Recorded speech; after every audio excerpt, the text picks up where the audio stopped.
কৃষক শ্রমিক জনতার মাঝে তোমার প্রতিধ্বনি, আর ওই পাখিদের কলরবে ভেসে আসে কান পেতে আজও শুনি।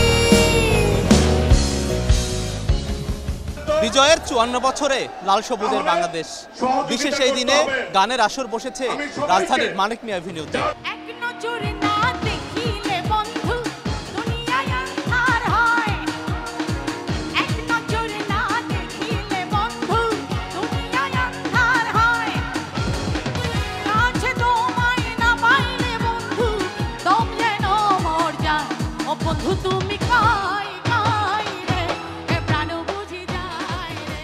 কনসার্টের শিরোনাম সবার আগে বাংলাদেশ।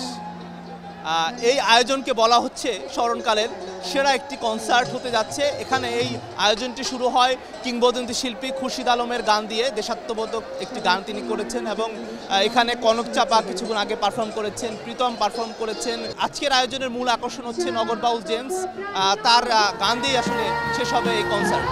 শ্রাবণের মেঘগুলো জড়ো হলো আকাশে,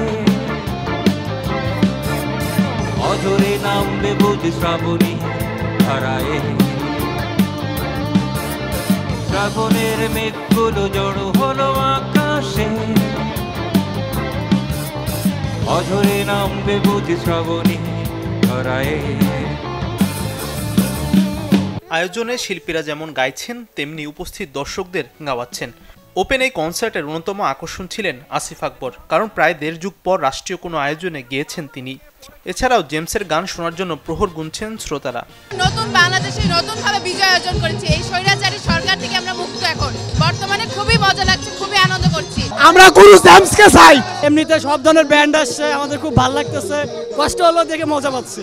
বাইরের কোনো শিল্পী না এনে আমাদের দেশীয় যে সংস্কৃতি সেটাকে ধরে রাখা, এটা খুবই ভালো লাগতেছে। আজকে 16ই ডিসেম্বর বিজয় দিবস, আমাদের এই স্বাধীন বাংলাদেশের জন্য যারা জীবন দিয়েছে, গণতান্ত্রিক আন্দোলনে যারা জীবন দিয়েছে, স্বৈরাচার মুক্ত একটি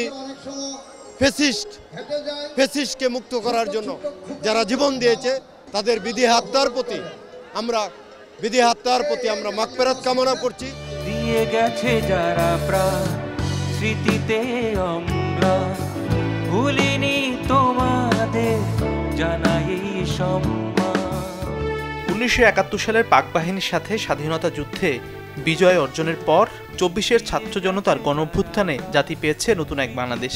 শিল্পী সহ দর্শকদের প্রত্যাশা, এই বাংলাদেশে থাকবে না কোনো বৈষম্য, থাকবে না হিংসা, থাকবে শুধু ঐক্য। রচিত হবে হাতে হাত আর পায়ে পা মিলিয়ে এগিয়ে চলার গল্প, কারণটা যে সবার আগে বাংলাদেশ।